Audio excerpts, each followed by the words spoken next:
নমস্কাৰ।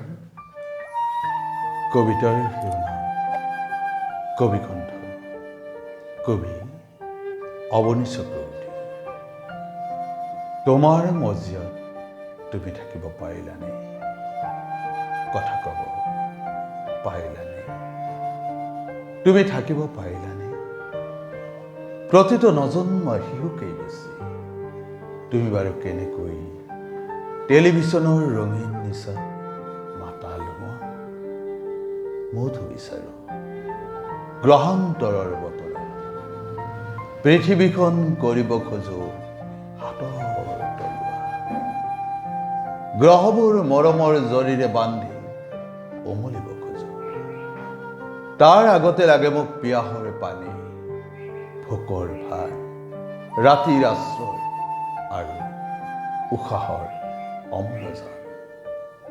দুবাহুৰে সপোন সাৱটি নিদ্ৰাৰ কোলাত ময়ো টোপনি যাব লাগিছিল, কিন্তু হেতেলিত শৰীৰটো শুৱাই ওলাই আহোঁ অকলে অকলে আৰু যুদ্ধ কৰোঁ নিজৰ লগতে।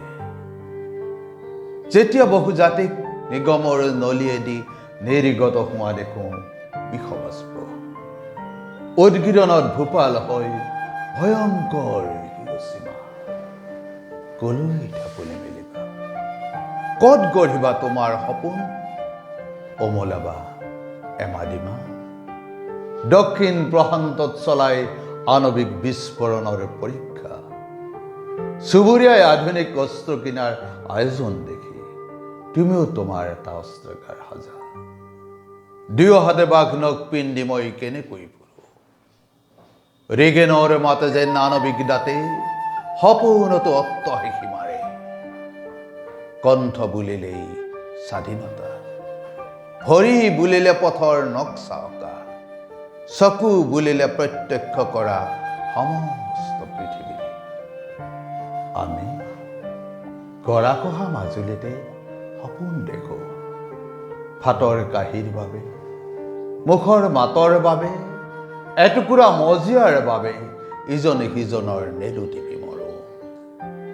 বাৰেই বাৰেই মোৰ চকু দুটা হেৰুৱাও, বাৰেই বাৰেই মোৰ আঁঠুৰি খিলা উলিয়াই নিয়ে আৰু বিচাৰি আনো। বাৰেই বাৰেই নিহত হওঁ আৰু উঠি আহোঁ ইতিহাসৰ চকু দুটালৈ। এতিয়াও অৱশ্যে মোৰ কোনো জান নাই, যলৈকে মন যায় যাবলৈ পাছপোৰ্ট নাই। মোৰ দেশে মোক দিব পাৰে, তথাপি সাগৰে আহি ভৰি চুই এৰি দিয়ে বাট। আশাৰ অন্তৰে পিন্ধি দেখো পাৰ হৈ নিতৌ পঁচাশীখন সম্পদৰ জাহাজ। সিহঁতে কেৱল তুলি নিয়ে মেংগানিজ, প্লেটিনাম, সোণ, বগা তেল, শোধনৰ ধাতু। লেলিহান জিভা মেলি সাহাৰা গিলি খাই ইথিওপিয়া। আকালৰ ভয়ংকৰ পেটত জ্বলে ৮৫ 10 নিযুত শিশু। তালৈ ৰাস্তা নোসোমায়, খাদ্যৰ সৰবৰাহ নহয়।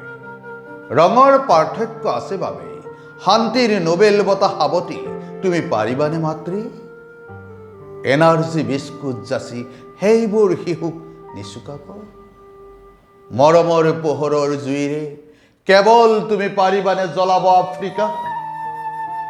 অগণিত হৃদপিণ্ড, অগণিত চকু, কাণ, ভৰি, মগজুৰ চিটিকি পৰা কণা মই যে বিচাৰি ফুৰো। বেলিৰ দৰে আলিংগনৰে মেলি দিয়া হাত দেখি বাৰেই বাৰেই মই চুম্বন কৰো।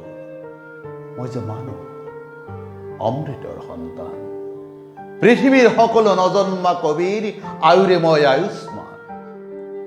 ১৫ বছৰ বয়সত যি কবিয়ে কটাই আহিল নৰকত একোটা সতৰিটো, মোৰ আছে তাৰো অভিজ্ঞতা। নিৰ্মম হাতেৰে ভাঙি আণৱিক দাঁত মই পাতিব পাৰোঁ ফুলৰ উদ্যান। তেতিয়াইতো মোৰ কণ্ঠত উদ্ভাসিত হয় নেৰুদাৰ প্ৰেম।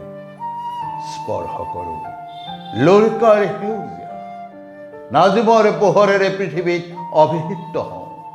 মায়াক ভস্কীৰ সাজত মেঘৰ কাছনেৰ ঘূৰো সেই অমল বাটেদি আৰু কওঁ আকাশত তৰাবোৰে এনেই নজ্বলে মই আছো কণ্ঠত তোমাৰ হৃদয় মই উন্মোচিত কৰোঁ নমস্কাৰ